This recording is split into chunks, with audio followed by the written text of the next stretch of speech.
Hello, everyone. It's March 13th, which means it's the 13th webinar of the month. So we're really happy to have all of you here today. Thank you to everybody who has been joining us on a daily basis. We're always so appreciative of your attendance, which makes all the difference for us. It's my pleasure to say that we'll have Dr. Wei F. Chen and also Erika Hopkins from the Cleveland Clinic, who will be presenting on diagnosis and primary lymphedema today.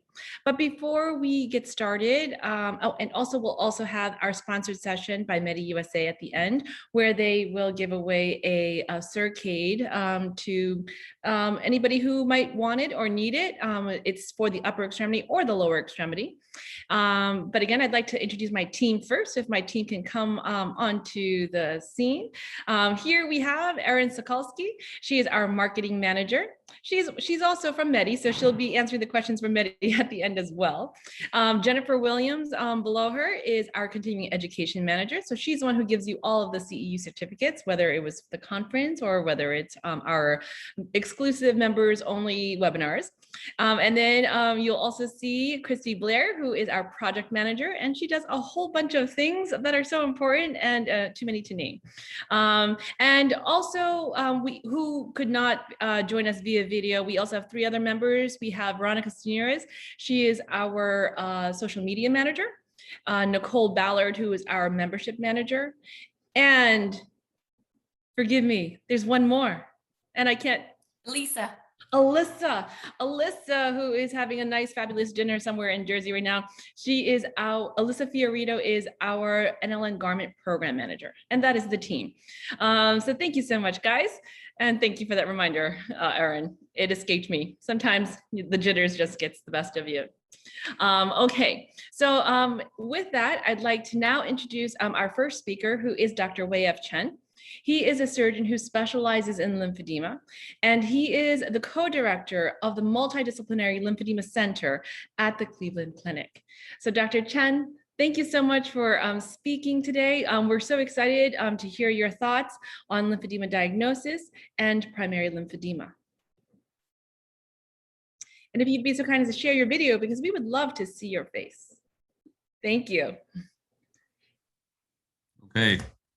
The floor is Good afternoon, everyone.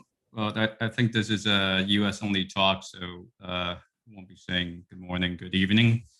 Good afternoon, everyone. This is Wei Chen from Cleveland Clinic. Today we'll talk about the diagnosis. I won't be talking about surgery today, but during the Q&A, feel free to ask any question you have about lymphedema surgery. Let me try to get my pointer to work. Okay, here we go.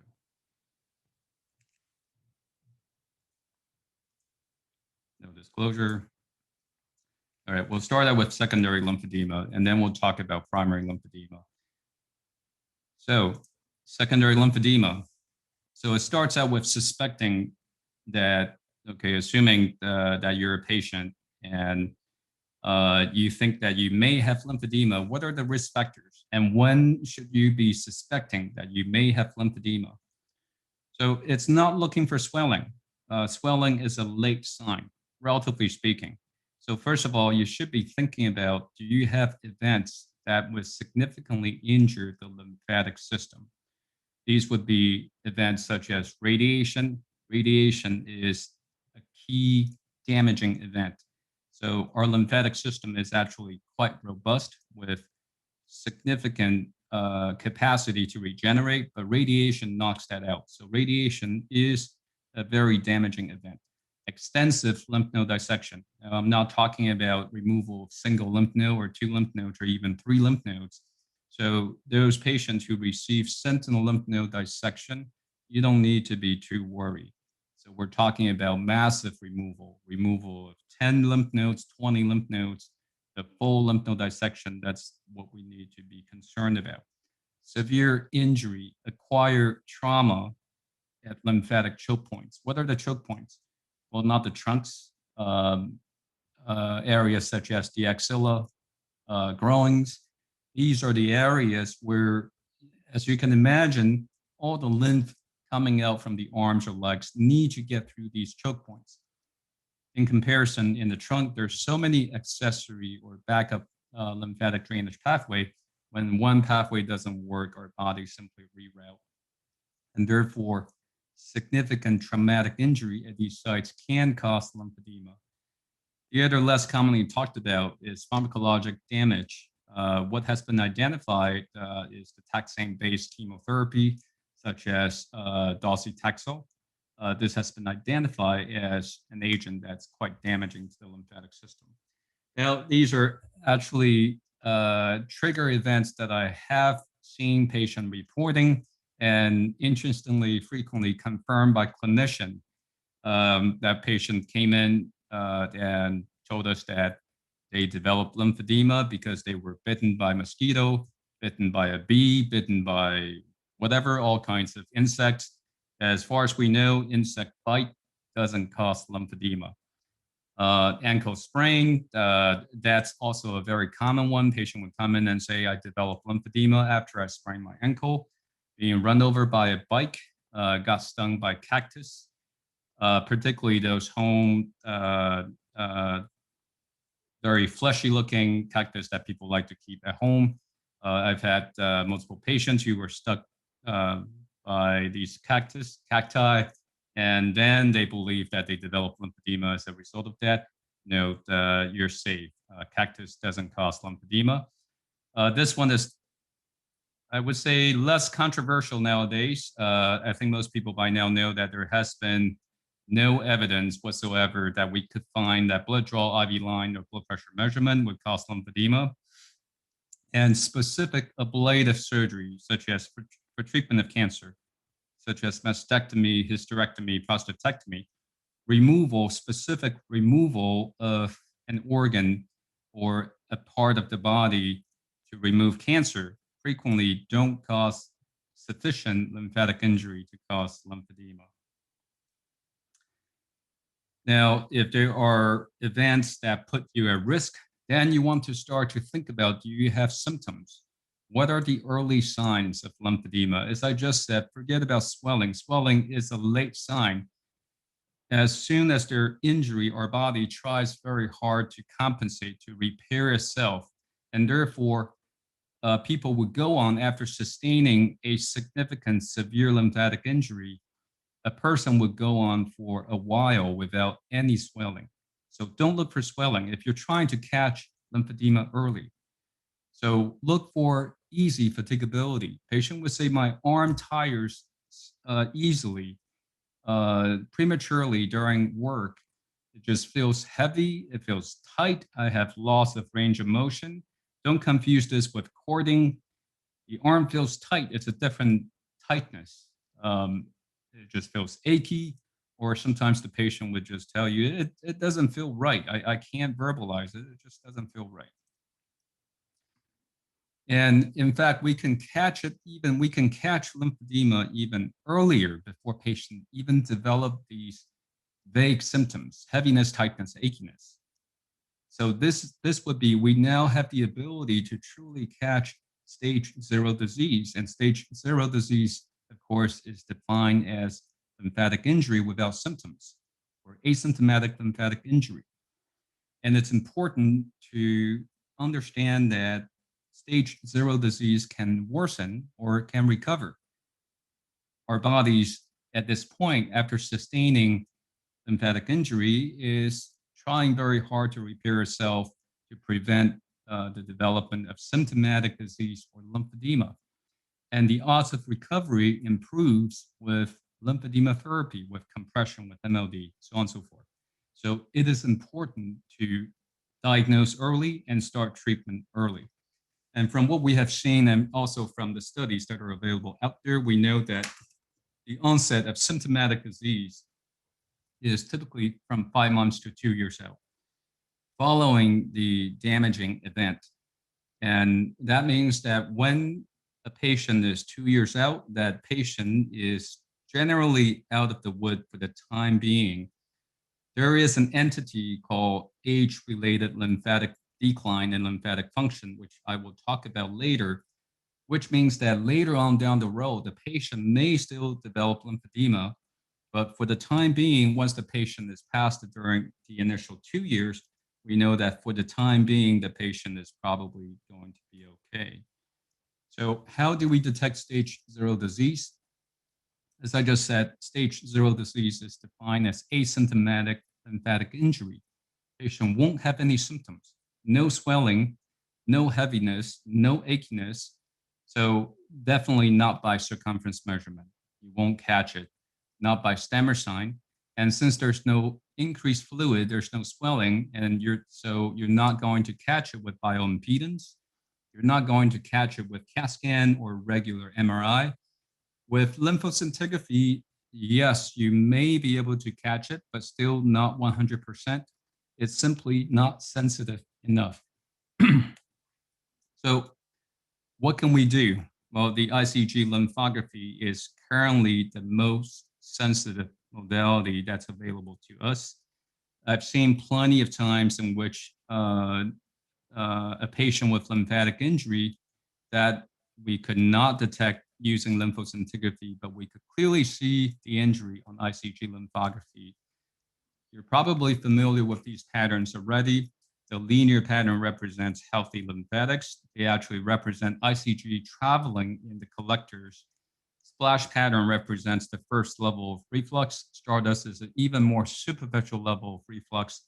Diffuse is almost at the dermal level or at the dermal level. Excuse me.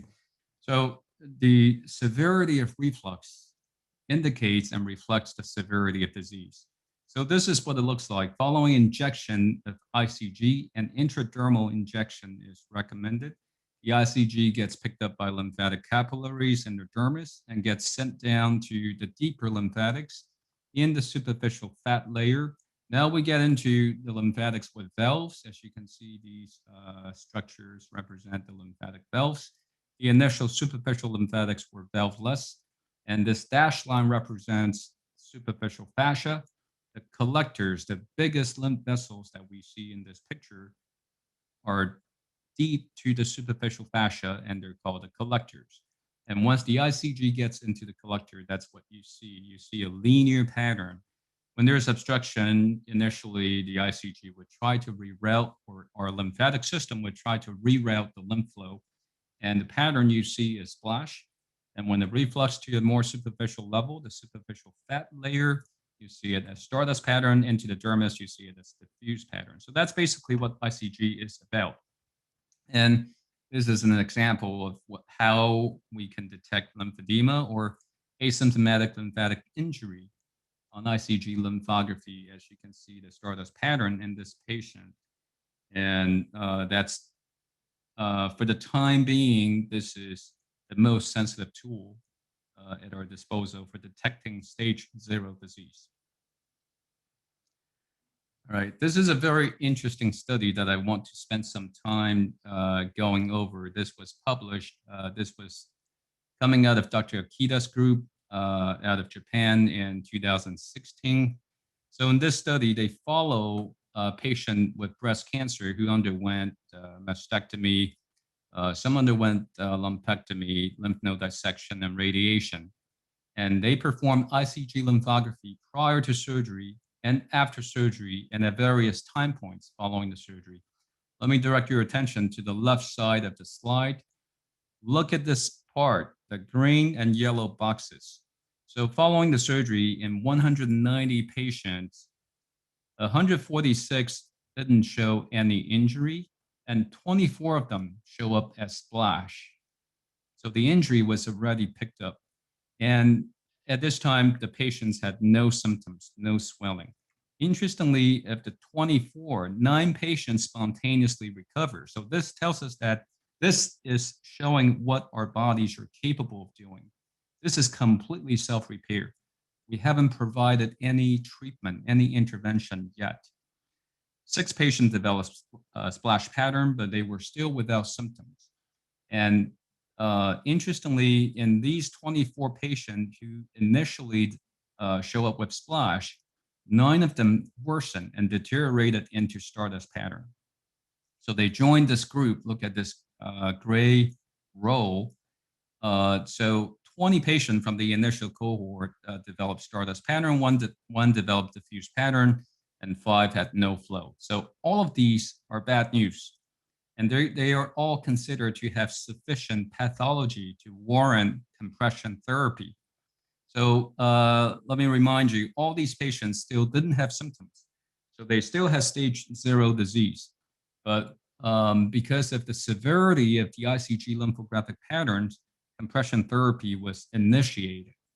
And look at the power of compression therapy. So 6 patients completely revert back to normal, to linear. 3 improved enough to splash patterns, so they became asymptomatic again. And it used to be thought that the no flow phenomenon, the no flow pattern was very bad. But it was amazing that with compression therapy, still 2 reverted back to normal. So this is excellent. However, from this, we can also say that 24 patients eventually developed symptomatic disease despite lymphedema therapy, despite compression therapy. 24 out of 35 still developed symptomatic disease, so which is 69%. From this study, first of all, we know that the body can repair itself. Second, we know that stage 0 disease can be caught with ICG lymphography. And also, we know that is the time to start compression therapy. That is the time to get lymphedema therapists involved, not waiting for swelling to happen. Swelling, as I said, is late. Don't wait for swelling. And if the patient has diffuse pattern, that is adversely, negatively prognostic. That is a patient that we may also want to talk to the patient about the possibility of surgery. So I've already stated kind of the conclusion. So it is important to know that following the cancer intervention, the lymphatic injuries are already present. It's just a matter of whether they would become symptomatic or not. And the injury can spontaneously recover, but the patient would have better odds with compression. And compression can help improve or even normalize, cure, if you will. And as I mentioned, the patterns that Stardust or diffuse represent high risk of developing symptomatic disease or lymphedema.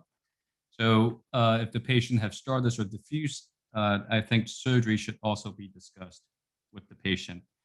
Bioimpedance, recently, I think it's quite popular. It's important to remember that this detects excess fluid. It detects how much fluid we have in the arm and leg, and therefore it's not going to help you catching stage 0 disease. By the time there is abnormal amount of fluid, it's not stage 0. It's stage 1B, 1A, whatever system, depending on the staging system you use. And based on our previous study, we found that BIS does not have sufficient sensitivity and specificity to be used as a diagnostic test. It is, however, tremendously valuable in providing longitudinal tracking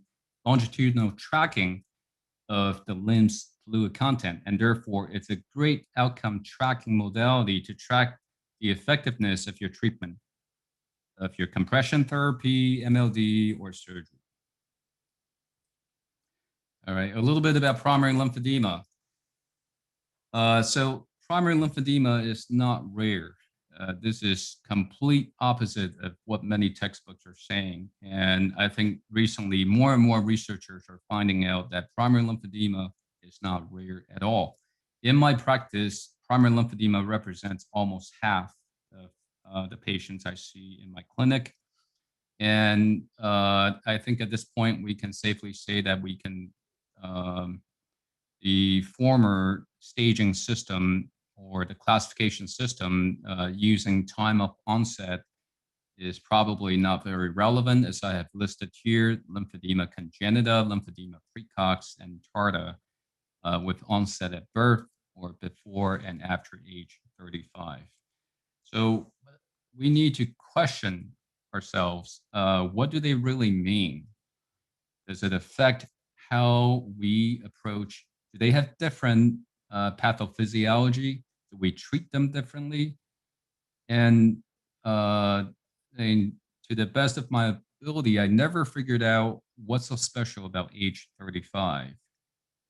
And so the current thought is that they're probably not very relevant. And of course, we're finding out primary lymphedema can be syndromic. It could be associated with visceral lymphedema.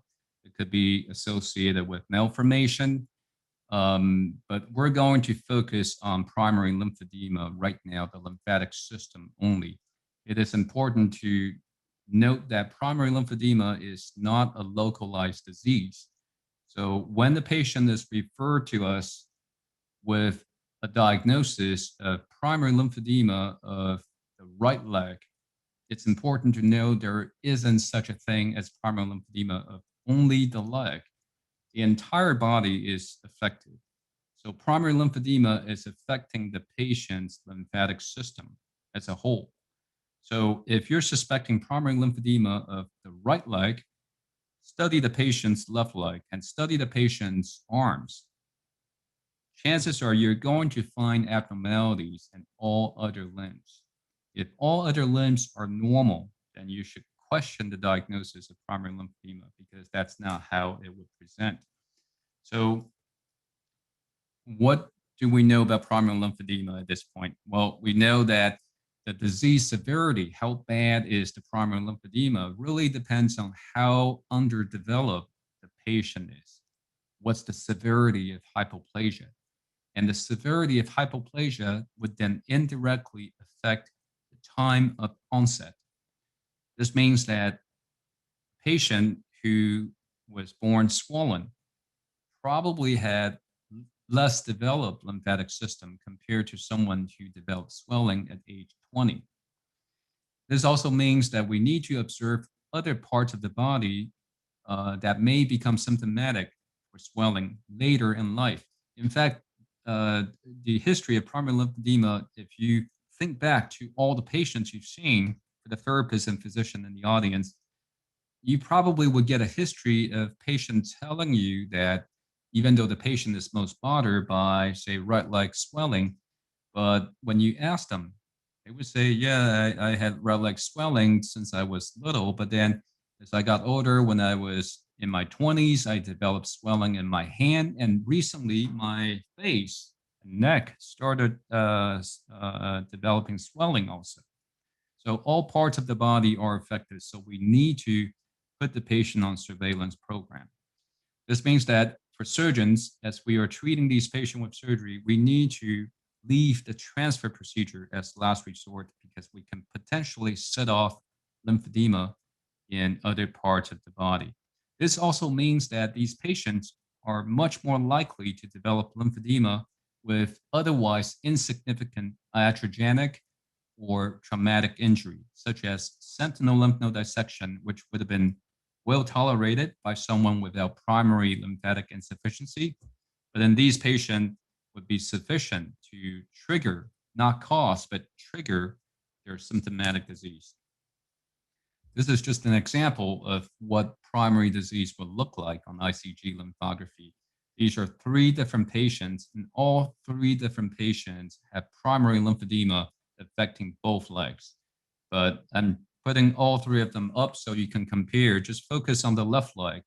You can see the patient in the center clearly has the most severe hypoplasia, whereas the patient in the left has the most developed lymphatic system. In fact, her left leg looked almost identical to someone having acquired lymphedema. So right off the bat, we know the one in the middle will be very challenging to treat. The one on the left would be, relatively speaking, the easiest to treat. The patient would be most responsive to treatment, to both therapy and to surgery. Patient on the right is intermediate. This is what I just said. All right, so I want to spend 2 minutes, maybe 3 minutes, talking about senile lymphedema because this is so frequently confused with primary lymphedema. So maybe lots of lymphedema tarda in the past were actually senile lymphedema misdiagnosed as primary lymphedema. So this was a study by Dr. Uno's group. This was, I think, 2011. This study was performed on healthy volunteers, 399 of them, and they were basically testing the maximal pump pressure that these patients' lymphatic system can generate. And they tested male and female and age 20 to 91. And they found that the peak pressure, the maximal pump pressure that these patients can produce declined with age. Look at the bar graph here. You can see by age 30, there's a significant drop, and then this drop continued. The white bars are female, the dark bars are male. So this drop was even more significant in female. And when you look at the curve, you can see that very clearly, even though this age-dependent decline in lymphatic function also takes place in male, it plateaus, it slows down from age 40 to age 80 in male, whereas in female, it just continues to drop. So this is very interesting finding. First of all, as I said, many of the lymphedema tarda that we had diagnosed in the past were actually senile lymphedema.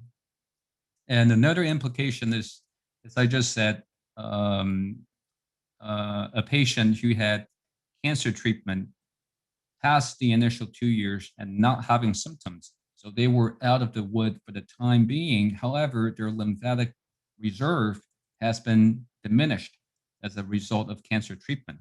This means that later on in life, with this age-related decline in lymphatic function, they may develop lymphedema in age 50, 60, or 70s. And I've seen patients who had total hysterectomy for cervical cancer, lymph node dissection radiation, and she was more than 30 years out from her cancer treatment, and then she developed lymphedema full-flex. And if you're interested in that case study, that was previously published. All right, so my clinical pearls in treatment of primary lymphedema. First of all, we need to diagnose the pathology to its full extent. That means the entire body should be investigated to know which part of the body are affected, because they might be affected to varying severities. So your treatment strategy for each part of the body would be different. And also, I've just said that you want to formulate treatment for all parts of the body, and it could be a combination of surgery and therapy, and it could be a combination of different surgical procedures. And in general, the severity of hypoplasia is predictive of the success of treatment. This applies to both CDT and surgery. The more severe the hypoplasia, the worse the odds of successful CDT, and the more indicated the surgery is. Because imagine someone having very, very few lymphatic channels. You can compress and push. There are just so few outflow conduits. The CDT is much less likely to be effective in someone with severe hypoplasia.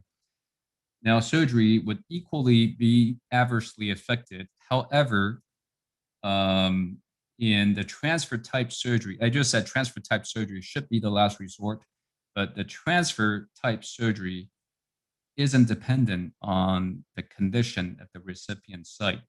So, well, that goes into the treatment planning. That's quite complicated. We'll just leave it for now. In general, this is the general rule and general principle. And also, the younger the patient, in general, we're more aggressive and more proactive. And therefore, we lean more towards surgery because, obvious reason, the patient has a lot ahead of him or her.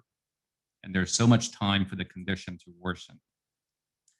And in general, when we're treating patients with primary lymphedema, LVA should be the mainstay because it doesn't involve cutting anywhere else, and therefore no risk of worrying about creating lymphedema in another part of the body, and that the transfer procedure, vascularized lymph node and vascularized lymph vessel transfer, should be the last resort.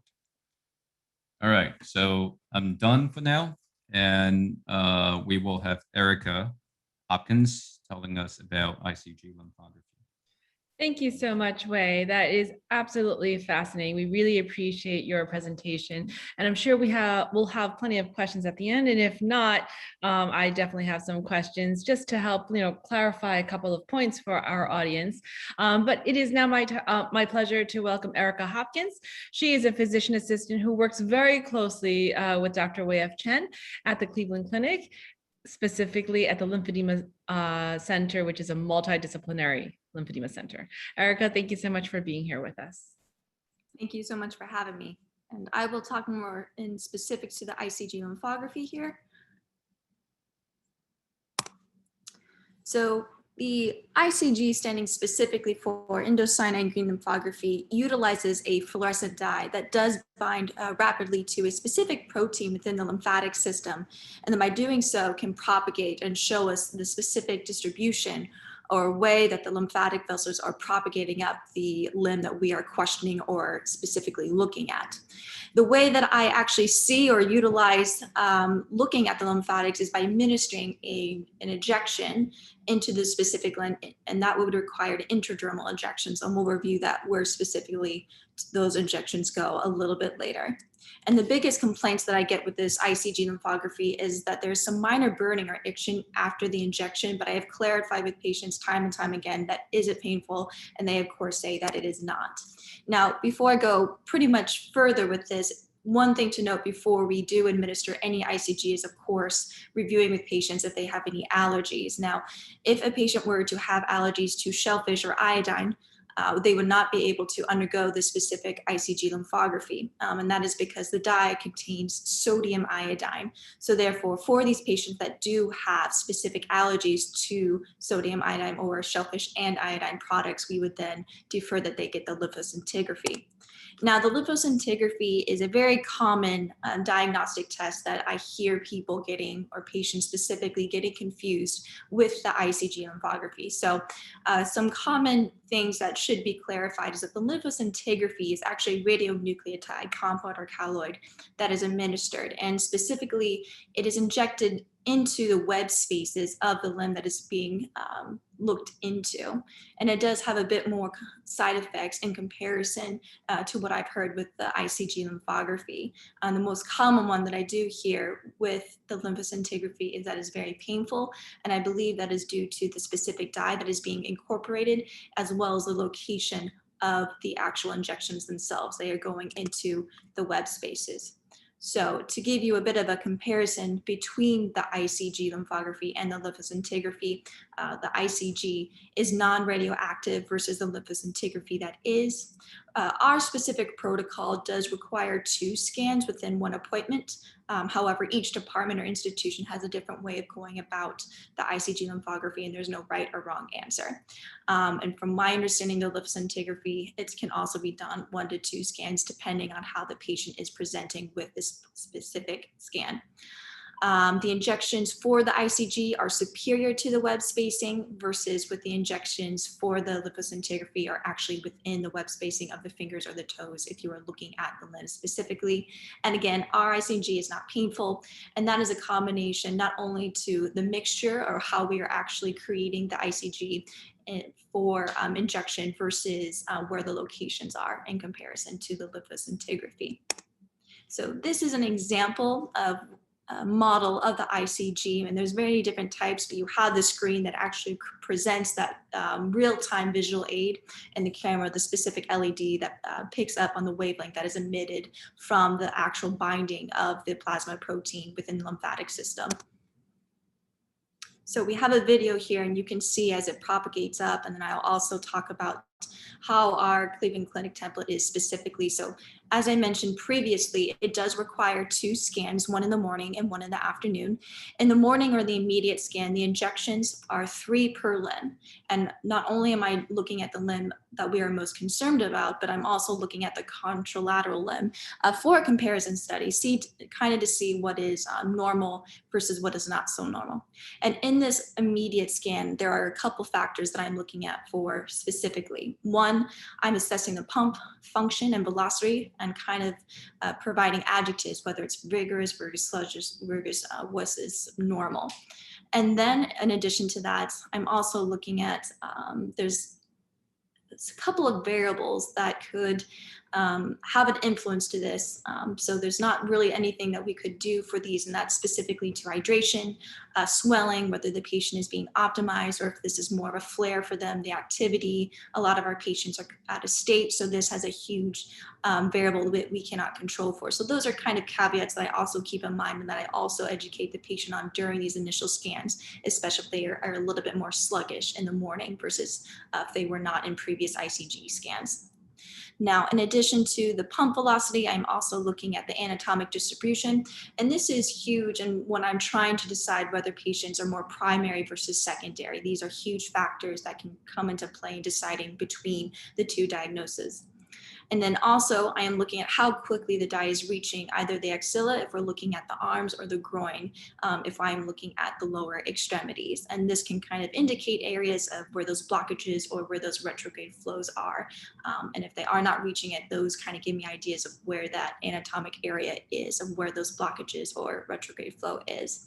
And then finally, I'm also looking for dermal backflow patterns. And this is more of a transient visual by the delayed scan for us, which occurs about 4 to 6 hours after the immediate scan. We actually apply specific identifiers, and we'll go through those specifically. And with the delay scan that occurs 6 hours afterwards, it gives us a better average of how the patient is doing with their lymphedema. So I have some pictures here, again, showing you where these injections occur when we're just speaking specifically of the limbs. The ICG can also be done on anywhere of the body, abdomen, genitalia, breast, face, you name it, but we'll just focus here on the limbs specifically. So for the upper extremities, we do 2 right above the fingers and then 1 by the wrist. And then of course, for the feet, we do 2 above the toes and 1 right around the ankle bone. And again, these are very superficial injections. And even before these injections, I do numb up patients with a cold numbing spray. So that really helps in kind of numbing them so that they're not feeling any pain whatsoever. And again, the biggest complaint that I receive from patients is that it's some minor stinging afterwards, but it's very transient. And so this kind of comes into explaining why we do the 2 scans specifically for our protocol at the Cleveland Clinic. And so we've seen with our patients that it does take time, specifically with patients that are showing insufficiency in that immediate scan. So this is a bit of an interval where a patient with left upper extremity swelling, and they've been repeating intervals of rescanning them to see how the dye changes over these time intervals. So we have an immediate scan on the far left, and then repeating the scan at 5 minutes after the injection, 10 minutes, 15 minutes, and then of course 4 hours later. And if you focus specifically on the upper arm, you can see how the specific dermal backflow pattern really manifests, specifically at the 4 hour, which is where that dye really plateaus at. And by that 4 hour scan, we can apply a specific dermal backflow pattern. And there are various types. And so by those various types, what I am looking for in that delayed scan is for the specifics of either a splash dermal backflow, stardust, or diffuse. And these are getting more progressively. So splash is more of the minor dermal backflow, moderate for stardust, and the worst is the diffuse pattern. And then of course with linear, those are more standard for healthy lymphatics. And we can see those both in the morning and in the afternoon scan.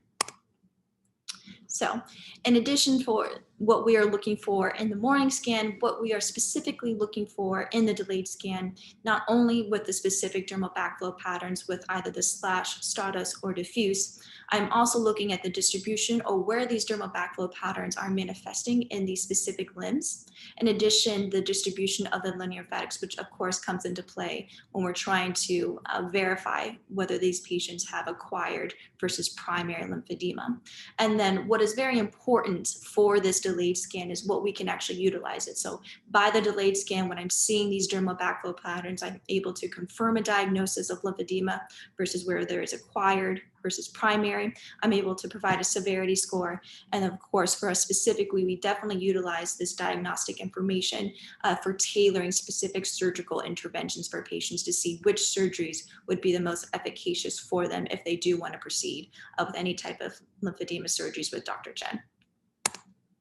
And so I've got a couple of videos for you to kind of see what you will see with our specific model of the ICG. You'll have 4 videos, and you can see that I have patients focus on the black and white image on the far right quadrant. And specifically for this patient, we're looking at the left arm, and you can see nice healthy lymphatics, those nice linear patterns. And then now that I've flipped them over, we're looking at the wrist, and we can see how the dye has propagated up. And this is an example of what a very healthy or limb looks like for a patient that does not have any lymphedema in that respective limb. And then now we'll take a look at a foot, and we can already see some major differences between what we saw in the previous video versus what is here now. And so now we have an example, and you'll start to see as a picture clarifies the dermal backflow specifically. And this is a classic example of that stardust pattern in the lower limb. And based on what we see, this was not present in the morning scan. And now that I have brought this patient back for the 6-hour scan, that same appointment time, we can see how the dye has propagated up, but has so much retrograde flow that it's pushing the dye into the surrounding soft tissue. And this is why you're seeing this more dispersion or classic stardust pattern within the entire leg here. Now, in addition to our appointments, when we are confirming the diagnosis of lymphedema, providing a severity score, and then tailoring specific surgical interventions, also for our patients that undergo specific surgeries with Dr. Chen, we do ask that they come back for ICG lymphography for post-operative tracking. And so we repeat the ICG, and we actually utilize it to see how they're doing not only physically, but lymphographically. So we repeat the ICG for follow-up appointments at the 3-month after surgery, 6 months, 1 year, and then yearly after. And so this is really beneficial for patients because they can actually see differences between what they were preoperatively versus postoperatively. And for patients that have more severe cases that would require and they opt to undergo multiple surgeries, we can apply surgical interventions immediately when they kind of plateau after their first surgery. So just one of the final things I want to talk about is some myth busters that I hear from patients. So one of the things that I get a lot of questions about before patients come for the ICG lymphography with me, that there are no restrictions prior to their appointment. They can eat, they can have their coffee, take their medications as they normally would in the mornings. And we even allow patients to wear their compression in between the 2 scans of that appointment day. The only exception is that we ask that they do not any rigorous activity or exercises that could kind of muddle with the actual results of the delayed scan that day. This is, again, not for patients with allergies to shellfish or iodine. Again, these injections are not painful. They are not synonymous with what the experience is with lupus scintigraphy. ICG is very benign. Again, the biggest complaint that I get is that there's some minor burning or itching after these injections. All right. And I believe that is essentially all that I have. So thank you very much. Thank you so much, Erika. That was wonderful. So if I can please also welcome Dr. Chen back, and if you can please share your video. Thank you so much for both your presentations. And just to let you know, Erika performs all the ICG lymphographies at Cleveland Clinic. So soon she'll be like the one who holds the record of doing the most, maybe definitely in the US, maybe even in the world, right?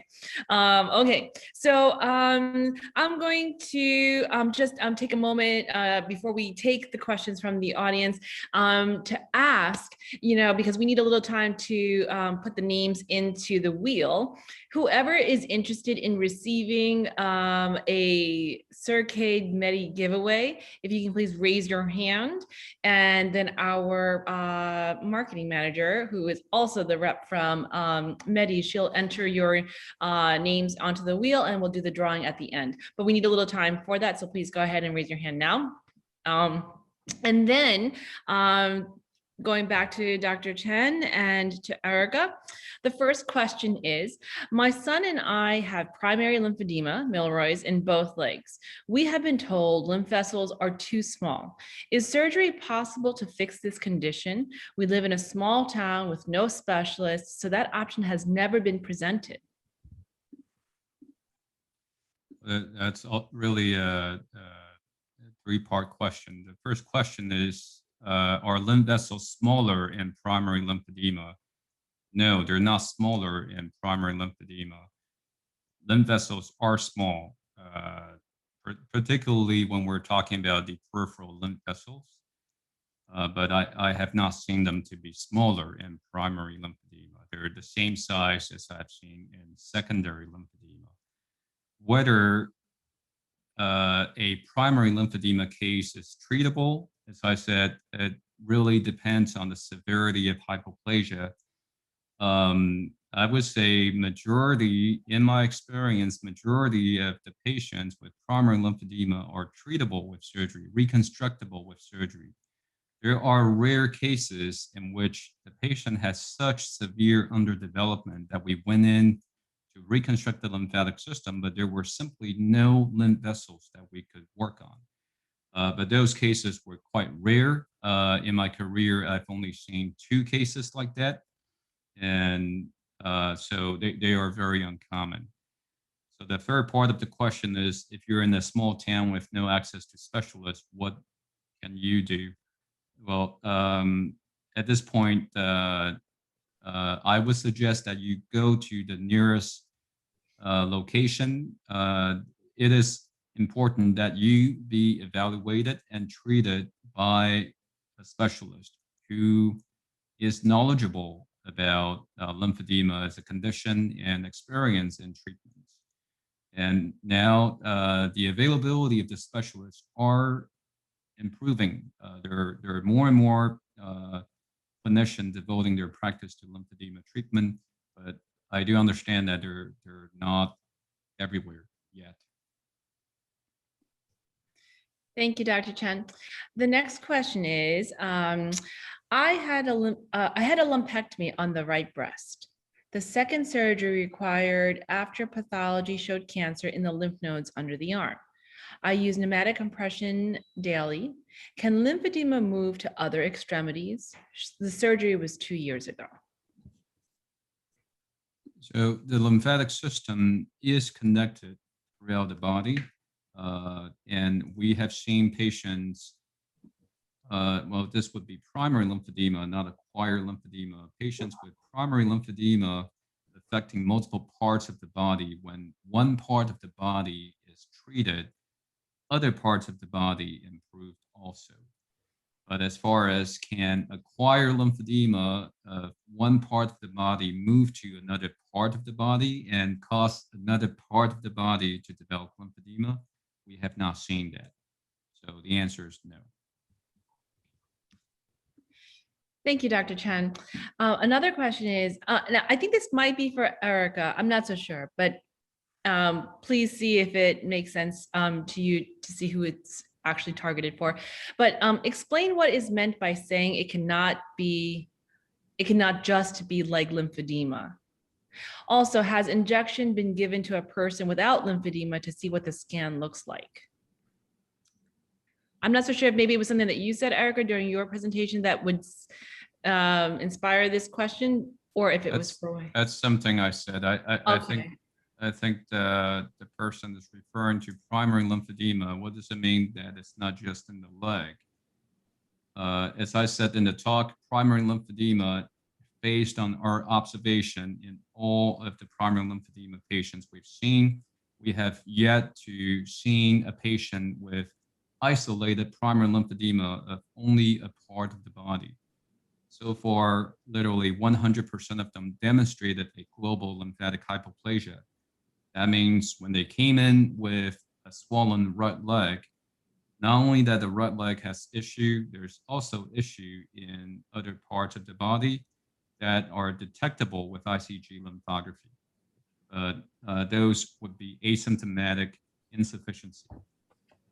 So have we performed ICG lymphography in these other parts of the body to detect the problems? Yes, that's in fact our routine.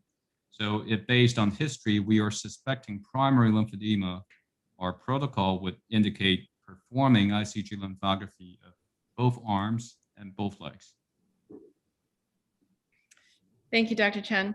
Marcia is a 75-year-old woman who was diagnosed with primary lymphedema praecox when she was 12. Her left foot was swollen one morning. No one knew what it was for years. The swelling, except for the foot, was not noticeable on the left leg except by measurement. In her early 20s, the leg continued to swell. She went to UCLA for surgery in 1976. She had been wearing compression stockings and had been using pneumatic compression. The surgery opened up her leg from ankle to above her knee to clear out, unquote, the leg. This did not help.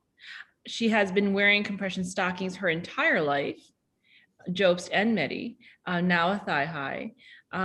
She should have said that she was told her lymphatic system was not robust with missing vessels, but she never had a lymphoscintigraphy. She also wore a padded stocking at night, a Jovi. She does swim therapy, all that good stuff, but she does not think there is anything more that she can do to improve her leg at this point. Would you agree with that? And of course, she would like to express that her leg is very heavy and uncomfortable. I missed the statement that asked me to agree with or not agree with. Which part? Yes, she was asking if you would agree that there is nothing else that she can further do to improve her leg at this point. So, of course, it would be inappropriate for me to start to tell you dispense treatment recommendation on this platform. I haven't seen you. It would be irresponsible. So I need to stick with factual information. But what I can tell you is very frequently people associate chronicity or duration of disease with severity of disease. That's not true. Just because someone has lymphedema for a long time doesn't mean that it's severe disease.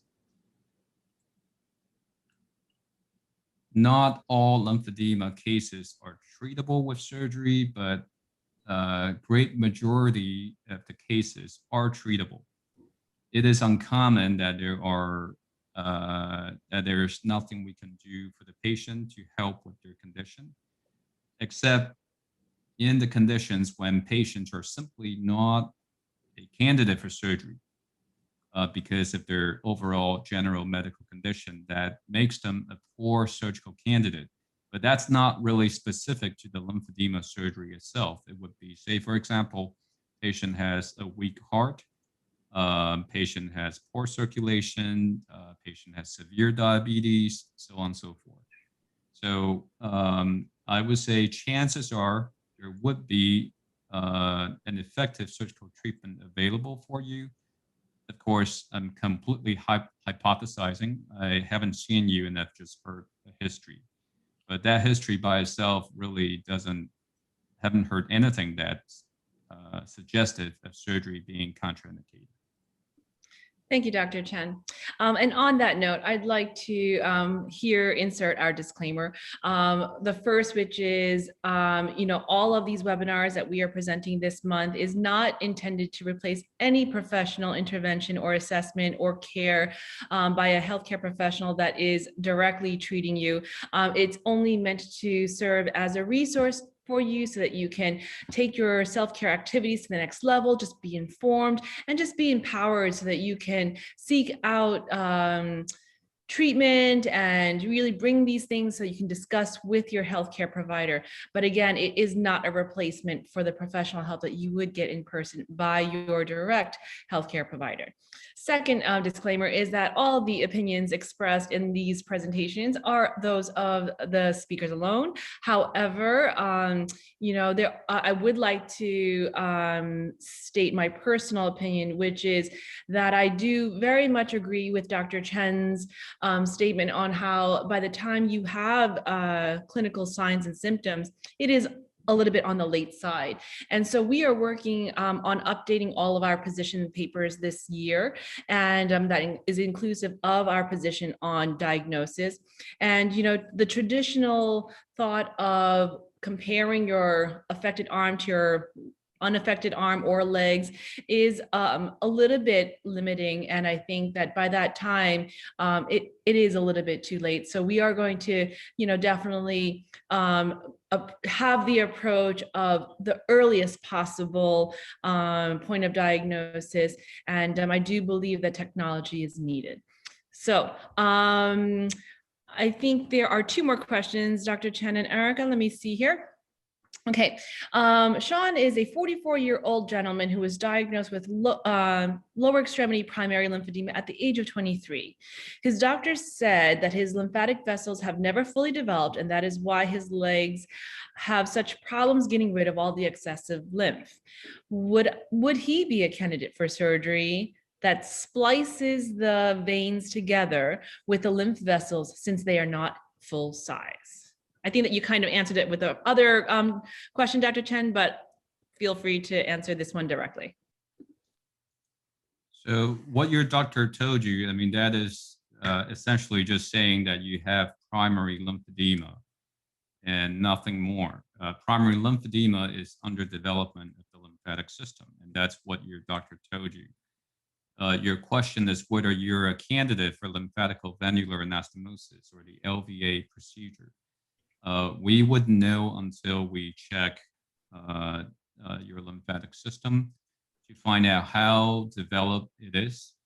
But as I have also said in my talk, that in patients with primary lymphedema, LVA is the mainstay of treatment, meaning that we always try to perform LVA. Even when patients are not the best candidate for LVA, we try to perform LVA. Why? Because it is substantially safer when compared to the transfer procedure. For the reason, as I just mentioned, the transfer procedure requires harvesting lymphatic tissue from another part of the patient's body and using them to treat lymphedema. And we are concerned about causing problem at another part of the body. And therefore, we would frequently, well, if the patients are a good candidate for LVA, of course, we would perform LVA because it's so much less invasive. But even when the patients are not the best candidate for LVA, if this is primary lymphedema we're dealing with, we would stretch the indication just because safety is quite important in considering these procedures. Thank you. The next question is excessive cording and lymphedema related? So to stick to evidence-based information, the answer would be we don't know. There has been no study performed to my knowledge. But if you ask me my personal opinion based on my experience, I would say no. Thank you. The next question is there an age limit on who could benefit most from surgery? There is no age limit. Surgery or not, it's always benefit and risk. So we analyze, so we know that you can have a very healthy 90-year-old, healthy and active 90-year-old. That doesn't mean that surgery is necessarily high risk in that patient. On the other hand, the patient can have, a young patient can have very well managed lymphedema. Patient is perfectly happy wearing compression garment, doing self-care, and the patient is very disciplined and committed. That patient may not need any surgery. So it's really individually based. And what's important is that patients should be informed of their treatment options, that lymphedema can be treated with surgery or without surgery, and that there are various surgical procedures. And so it's never a straightforward yes or no and which procedure. It's always a thorough consideration, taking all factors into consideration. Thank you, Dr. Chen. Two more questions, at least from the audience. One is, would cellulitic infection cause secondary lymphedema? So again, no evidence-based information here, but from my experience, yes, we seem to see that with each episode of infection, we seem to see a decline in lymphatic function, meaning when the patient returns for follow-up ICG lymphography, if this patient had experienced another episode of infection, we do tend to see further lymphatic injury. There hasn't been any study that directly correlate these infectious episodes with injury, although we are definitely suspecting that is the case. So when it comes to management of lymphedema, it is important to prevent infection, not to treat infection. Of course, when infection occurs, you need to treat it, but it is important to try to prevent infection. Thank you, Dr. Chen. This question is for Erika. Have you tried doing MLD after the injection to see how MLD works? So to answer that question, when I do the ICG, I usually have a nurse within the visit with me. And once I do an injection, I do a 2-minute interval of where I'm looking specifically at the limb that I have just injected. And the nurse is actually massaging the injection sites to help propagate the actual dye within the lymphatic system. Funny enough, that is usually enough to at least give me an initial idea of how the lymphatic system is doing in the immediate scan. But hopefully soon we will be not incorporating a new protocol specifically with MLD, but hopefully we'll be doing a compression garment after the initial scan that will kind of act as a replacement to MLD, and we'll see quite a bit of changes, hopefully, or if possibly not, but not specifically MLD, but we do massage the injection sites to see how the dye propagates up through the affected limb. Thank you. Erika, I have another question. You know, are there gradations in each level? So for example, when you do the scan 6 hours later, are there gradations where in the linear pattern, you might have, I don't know, movement of the dye halfway up versus all the way up, like, or is it just linear pattern versus stardust versus the other patterns? So it's a complicated question. I think really comes into play is by the second scan, I usually have a good idea of whether this patient, based on their history, what I saw in the initial scan, is primary versus secondary. Usually with secondary, I do see some sort of linear or dermal backflow within the entire limb, unless the patient has enough subcutaneous tissue or adipose tissue that would possibly obscure the signal specifically. But with primary, I consistently do see that there is a point where there is a stopping, and that is usually associated with what we believe to be a hyperplasia of the lymphatics. So I see it more so with primary versus secondary, but there are a couple of variables, at least with secondary, that you have to consider if there isn't an image or if it does stop. Thank you, Erika. A quick question in terms of contact information. So Dr. Chen and Erika, are you willing to share your email addresses so that people who are on this would be able to contact you? Now, do keep in mind that this will be recorded. So it will be on our website, and it's not limited to only these 60 attendees here. And if not, then what's the best way for anybody to contact you at the Cleveland Clinic? The best way for me, go ahead. So, well, since I'm not the only provider at our lymphedema center, so I think it wouldn't be appropriate for us to direct all patients to us. I would encourage people who are interested in coming to Cleveland Clinic for evaluation to contact our multidisciplinary lymphedema center. So we do have a triage process that, well, as I said, not all patients are candidate for surgery, and some patients are best served without surgery. So it is at our center, we have various specialists. We have lymphedema therapists, we have vascular medicine physician who can not only help patients with lymphedema, but various other related conditions such as venous insufficiency. So if you're interested in coming to us, please contact our lymphedema center, which the number can be found online. Dr. Chen and Erika, thank you so much for your presentation today and answering all the questions, and for your time and for sharing your lymphedema expertise. The National Lymphedema Network is extraordinarily grateful. Thank you so much. Thank you. Always Thank you. a pleasure.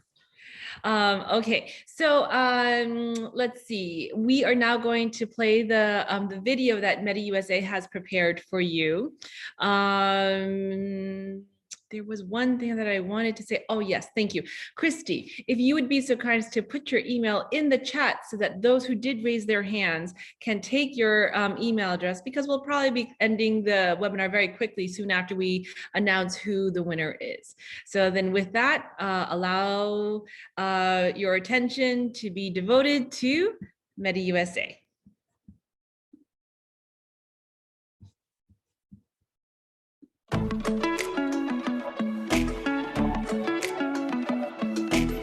Welcome everyone. My name is Christopher Miles and I have Brian Grollo with me here today. We're here from Medi USA. We are both clinical educators and we're excited to bring this session to you here today. What's most exciting about this session is that I have some pretty exciting scientific findings in the world of lymphedema. It doesn't happen very often that we have clinical studies that come out that are to your benefit in proving better treatment and outcomes for lymphedema. And this clinical study is called the PREVENT trial. And PREVENT sounds amazing because in the world of lymphedema, it's all about not only preventing the advancement of lymphedema, but maybe preventing lymphedema from impacting your life. So Brian, when I say prevent in clinical study with lymphedema, what does that actually mean? Well, face value, preventing lymphedema, preventing it from going into a level where it's not reversible. Okay. You know, we don't want lymphedema to progress. We don't want to begin with. But there are stages of lymphedema that are reversible. And really that's what it comes down to. If we can even find the lymphedema, identify it, and kind of nip it in the bud before it's even progressed in anything, it's a huge win. Okay, so before we dive into the study, can you outline the 4 different stages of lymphedema? Sure. There are, like you said, 4 stages. And really the first stage is what we call stage 0. It's really that stage where there's no swelling even visible. There might be some obstruction underlyingly present, but no one can see it. You don't know it's there. You might not even feel it. Stage 1, you might actually start to see some swelling present. Something might not fit quite correctly, but you might notice that that swelling goes down, maybe at night or when you elevate it. It goes away, but it maybe comes back the next day. But when you advance into stage 2, now it's permanent. And now it might fluctuate, but it doesn't go down, it doesn't go away. And stage 3 is just the most advanced stage of lymphedema. And it's when you've got, you know, major skin changes and size differences. You can have folds within the creases of your limb, and really range of motion and function are very drastically impaired. So that's really a nutshell of the stages. So does everyone that has a diagnosis of lymphedema always progress to that most extreme stage? No, definitely not. The whole point is find the lymphedema, identify it, and prevent it from advancing to that next stage. That's the whole point, right? As a lymphedema therapist, we generally get people referred to us in that stage 2 permanent level of lymphedema, and we're always telling people, well, if you can identify this much earlier, we can prevent it from getting to these stages. So the whole name of the game is, let's identify this as early on as we possibly can, so it doesn't continue to advance further. So when you're saying prevent from moving further, are you saying that we stop it from progression, or is there actually ability to move back down to the earliest stage? Well, that's a good question. Both, I would say. We definitely want to prevent it from advancing altogether. But if you are in a stage, let's just say you are in a stage 1 lymphedema, sure, we can. It's a reversible stage. Stage 0 and stage 1 are both what we call reversible stages. Stage 2 and 3 are irreversible stages. So if we can capture it in stage 0 and stage 1, then we can back it up. Okay. So once you move past 1 into 2, you're not going backwards. 0, you've progressed pretty far, and it's really going to be difficult. You're going to make some improvements, but you're going to be dealing with your lymphedema on a daily basis, trying to keep it under control. Okay, so that's sort of the line. We want to prevent it from moving into that non-reversible stage 2 or stage 3. Absolutely. Okay. So we're focusing on upper extremity lymphedema. We're focusing on the diagnosis of breast cancer-related lymphedema. What percentage of patients that undergo these breast cancer interventions end up developing lymphedema? Great question. There's been a lot of studies about it through the years, and basically what it's boiled down to is 25% of people that undergo breast cancer treatment are going to have lymphedema. So 1 out of 4. 1 out of 4 will get swelling in their arm. Do we know which of the 4 are going to get it? Is there any rhyme or reason? You mean as far as this person had 15 lymph nodes removed and this one had 2, and so the person with 15, there really is no rhyme or reason. Okay. I've had patients with 2 lymph nodes removed with lymphedema, stage 2. And I've had patients with 10 lymph nodes removed with no lymphedema. There's still really no rhyme or reason to it. Generally speaking, I would have to say if the more lymph nodes removed you've got, the more at risk you are. But still, you never know why somebody with 1 lymph node removed gets lymphedema. Okay. So those are the numbers that we're working on. So 1 out of 4, unfortunately, may progress to develop lymphedema.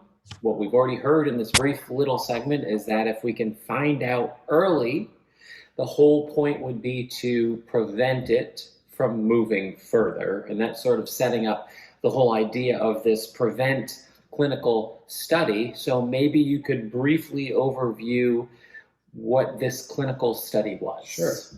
So it was a study that was done at Vanderbilt University, and basically what they were set to finding out is if we could identify lymphedema earlier on, could we prevent lymphedema from occurring? Because up until this point, the only way to identify lymphedema is with a measuring tape. And if you're using a measuring tape to determine if you've got lymphedema, you're waiting for symptoms to occur.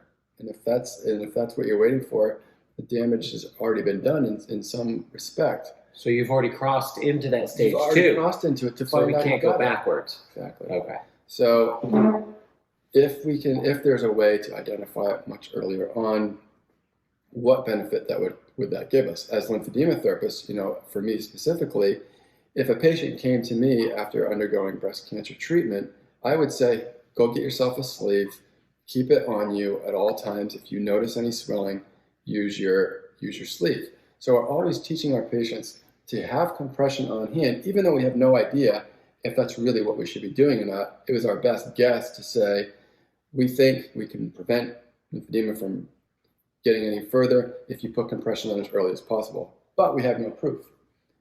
Well, this study goes on for now to show, trying to prove that theory. And so what they did was they looked at bioimpedance technology, or spectroscopy is the right term.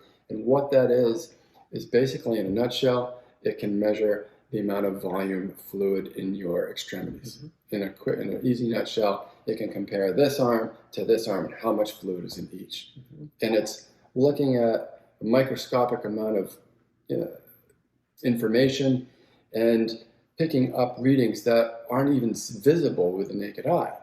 And that's what they looked at. And so it compared people that were getting looked at by tape measurements and people that were getting looked at under bioimpedance.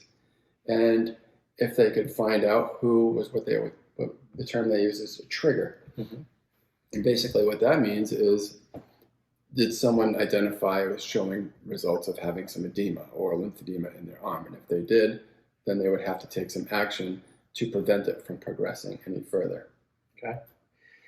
Is this bioimpedance something that's new, and is it widely available?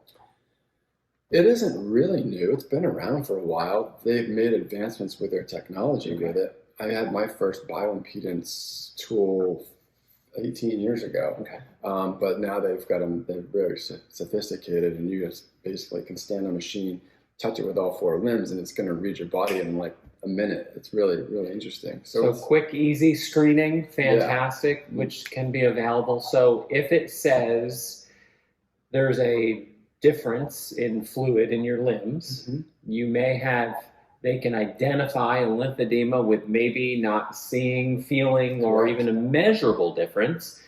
And what do they do about it? So you show up, you've got two arms, they look completely normal to you, but yet the device reads that you've got a trigger in this right arm because you had treatment in it. And like I said, you can't visibly see it, but it's a reading showing that, ooh, wait a second, there is actually some edema and inflammation in there. And so what they can do is they can immediately start you in compression. And so what this study did was actually put patients in compression class 2 upper extremity lymphedema sleeves. Actually, it was the Harmony that they put the patients in. And this was the actual product that all the patients, if they triggered, they would go into that sleeve. And then 4 weeks later, they would take a look at this patient and they would say, okay, did we prevent any further lymphedema? Did we prevent it from going into the next stage?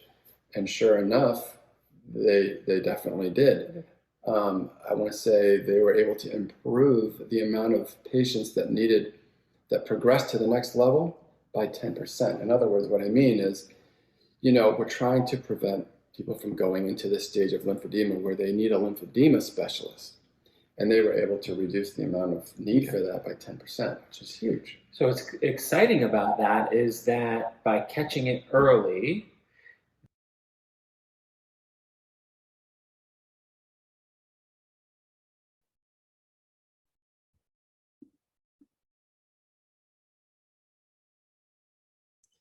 Sorry, everyone. A little bit of a slow Wi-Fi. It'll pick up any second now. Huge. So what's exciting about that is that by catching it early,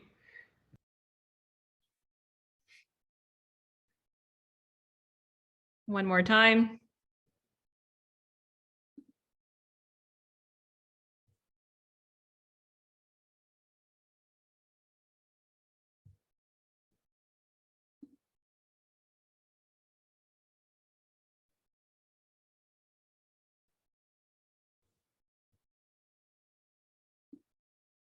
That progressed to the next level by 10%. In other words, what I mean is, we're trying to prevent people from going into this stage of lymphedema where they need a lymphedema specialist. And they were able to reduce the amount of need for that by 10%, which is huge. so what's exciting about that is that by catching it early,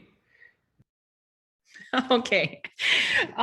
There's a little bit of a block right at that point. So what we're going to do is I'm just going to keep in mind that we are at 10:44 and I'm going to download the video to present it from that point. But what I'd like to do momentarily is to welcome Erika and Dr. Chen back, because I do have a couple more questions to ask and that I think are important. So if you would be so kind as to come back, Dr. Chen and Erika. So a question would be, we spoke a lot about the diagnosis of the limbs, right? What are the options in terms of early diagnosis for the other parts of the body? Head and neck lymphedema, chest lymphedema, genital lymphedema?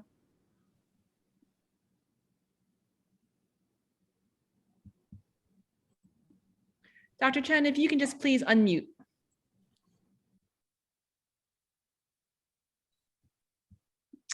Let's see. I think we lost your mic because I see that it is not muted. If you can just check. Okay. There we go. Got it. There we go. Thank you. Okay. Yeah, I turned off my microphone. Thank you. Okay. So the ICG lymphography detection is equally applicable to other parts of the body, and essentially the principles are the same. As I had mentioned before, if there's no obstruction, everything runs smoothly. We should be seeing linear pattern, which represents the ICG coursing through the collectors. And the presence of dermal backflow pattern or the abnormally slow, sluggish lymph flow would be diagnostic.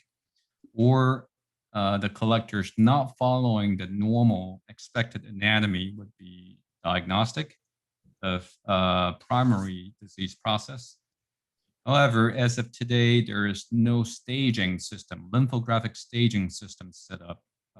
But staging is meant for severity stratification, which is a different discussion. In terms of just picking up disease, ICG lymphography is equally capable in these areas: head and neck, penis, scrotum, breast, and trunk. Thank you. And so it seems as though, in your opinion, that ICG lymphography is the most sensitive and most reliable for early detection of lymphedema. And what is your, like, are there any limitations in terms of cost or that would prevent like other hospitals and even maybe private practices for physicians to be able to incorporate this into their clinical practice?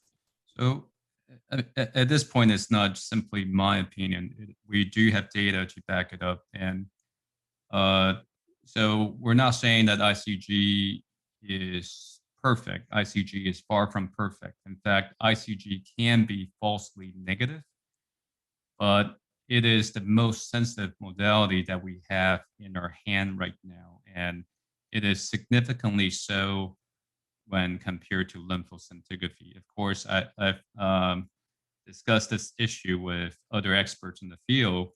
There are some experts who still strongly prefer lymphoscintigraphy. I do understand that both studies, both the ICG lymphography and lymphoscintigraphy, are quite operator dependent, which means that depending on the operator, the result varies. So you need to compare apples to apples. So both ICG study and lymphoscintigraphy should be compared when they're optimally performed. It is true that to date, that such a study has not been performed. There has not been a head-to-head comparison between the two studies. However, it is fairly routine that in my practice, I see patients who had pathology missed by lymphoscintigraphy and then subsequently picked up by ICG study. Your question is accessibility. So the ICG machine is not uncommonly, I think most major medical centers would have ICG machine. So the availability of the machine is not really so much an issue. I think the expertise of performing ICG lymphography, interpreting ICG lymphography is the limiting factor. There are very few clinicians who are properly trained to do this. And that is an issue that we're working on right now. Thank you. Thank you so much, Dr. Chen and Erika. Once again, I thought that those were two important questions, at least for me, that I wanted that anybody who would be even watching this recording afterwards would be able to have answers to. So thank you again. So let me just supplement that. I think during my talk, I've mentioned multiple values of the study, not just for surgeons, but for therapists also. Not to mention the confirmation of diagnosis, the severity stratification, you know what you're dealing with, and also the prognostic information. You know already whether this is a patient who will likely to respond very well, or you're looking at a challenging case. And it is important to inform the patient ahead of time, so the patient can prepare themselves and know what's ahead. And another important value is to assess the outcome of your management.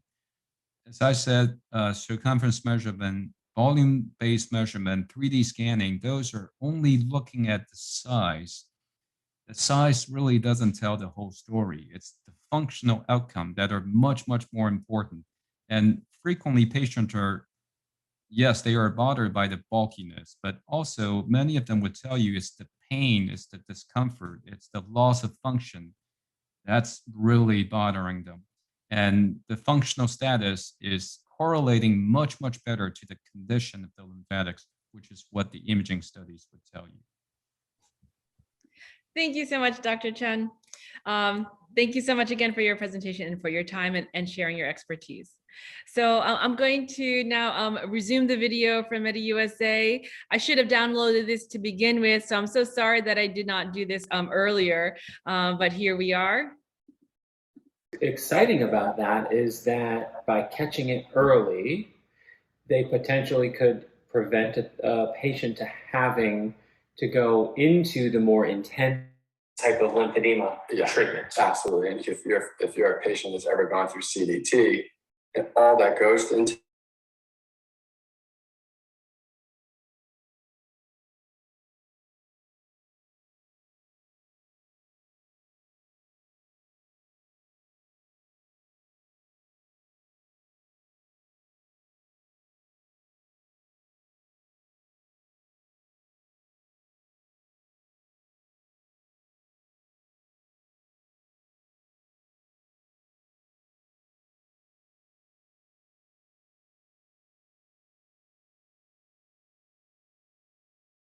sleeve. Mhm. Special about the Medi Harmony sleeve? Well, first of all, the Medi Harmony has a couple of qualities to it. First of all, it's providing the most consistent amount of compression as far as 20 to 30 or compression class 2 goes. So there's a lot of different sizes that the Harmony has. Okay. And when you have that many sizes in a product, you can have more of a custom style fit and more precise compression, which helps, to provide. You want that. If you're dealing with lymphedema, you want the most precise compression. You want the best fit, because the last thing you want is that progression of that lymphedema into the next stage, right? Okay. So that's something that the Medi Harmony definitely provided. So they went into a Harmony sleeve, but then they also had to wear a gauntlet. Gauntlet as well. And maybe you can talk about the difference between what I think folks talk about the difference between a gauntlet and a glove. Sure. The people in the study automatically got a gauntlet. Okay. Everyone got a gauntlet. A glove is something that you use if you get lymphedema in your fingers. But basically the difference between the two, and you can see here, is one basically is going to cover your thumb and up to your palm, whereas the other one, of course, is going to cover all of your fingers. And this is really something that I would use for a patient with lymphedema. This, to me, is more preventative, which is why it came with a Harmony in the study, because we're just trying to prevent lymphedema at this point. You could also use it for stage 0, stage 1 lymphedema if you've got some in the palm and not in the fingers. Either or. Okay. All right. Mm-hmm. So good. So if we think about, you sort of stated this before, prior to this study, you recommended your patients, your lymphedema patients, maybe to have a sleeve on hand if something went wrong. Right. So it wasn't common practice to recommend a lymphedema sleeve and a gauntlet all the time at the non-reversible stage. Right, and at that point, if my patients, here I am telling them to have something on hand, but I'm still waiting for them to have something happen in order to react to. Yeah. Mm-hmm. With this study and what we know now and with bioimpedance, it's a matter of you're not waiting for something to happen. You're being way more proactive in identifying it so much earlier on, and that we now know is the name of the game. So now we have clinical proof, which is really exciting, to be able to identify lymphedema early and help prevent it from moving forward. In the name of lymphedema and management, as lymphedema therapists, we have the tools, the skills, the products certainly, to be able to handle more of the serious lymphedema if it were to progress. But what's most exciting and what we would love to do even more is to catch it before you would ever need more than these very entry-level products. What's nice about these products is it's something that you can walk into a compression store, and it's something that is fairly low cost, covered by insurance with a diagnosis of lymphedema, and being able to help prevent it from moving forward sounds like a win-win opportunity, and it's the clinical findings that we didn't have before. Huge. Yeah, we know in the scenario and in the whole business of cancer management, things are changing every day. Different chemo regimens, different medicine. We have to base everything on clinical evidence. And to finally have an outlet like this to identify a solution is fantastic for the lymphedema community. So we're really excited about it here at Medi because the clinical study actually did use the Medi product. So if you are early on in lymphedema, know that you do have a risk for lymphedema. And I think that brings up a good, maybe a good scenario that I would like you to address before we wrap it up. We're saying that 1 out of 4 are likely to develop lymphedema at some point in their life. So after cancer treatment, is there a timeline when the chances are getting it are gone away? I don't believe there is. I don't think that's changed. The risk is always there. If you've had lymph nodes removed or radiation, you've had obstruction or any kind of trauma to the lymphatic system, the risk is always there. So, people just need to continue to. So 5, 10, 15 years out, I you haven't still heard can get any changes on lymphedema? that. Yeah. Okay. I haven't heard any changes on that. So, yeah. So if you're out there and you're just coming to these episodes to learn about lymphedema, please know that it's always a risk to develop lymphedema. Maybe you can arm yourself, with some information to help prevent it moving forward. And we were super excited to sort of dive into a clinical evidence study utilizing the bioimpedance technology, which is also another session, and utilizing the Medi-Harmony compression sleeve and gauntlet. So good luck with keeping that lymphedema in the early stages. Let's work together to prevent it from moving into that stage 2. And your arm is going to stay at that functional level, low amount of edema, so that you can be active as you like to be, even post breast cancer survival. Thank you. Have a great day.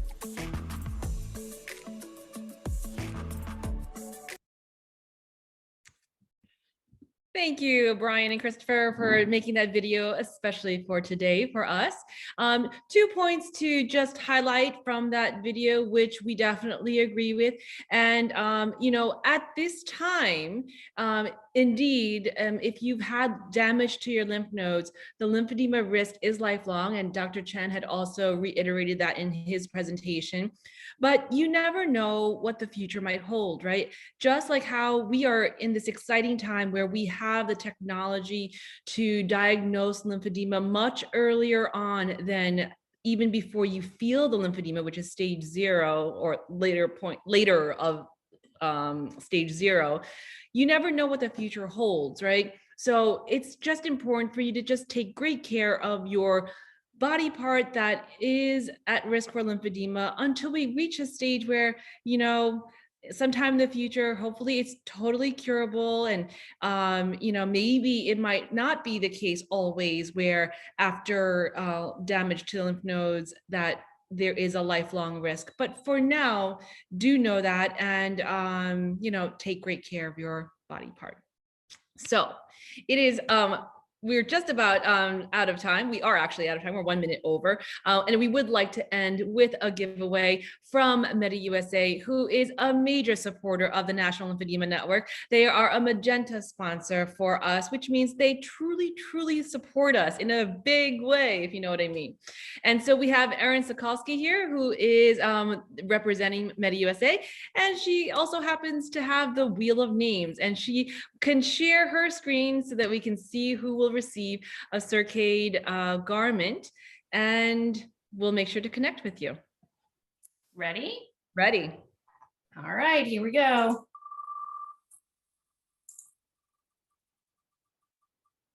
And thank you to everyone who stayed until the end. Marsha is our winner. Congratulations, Marsha.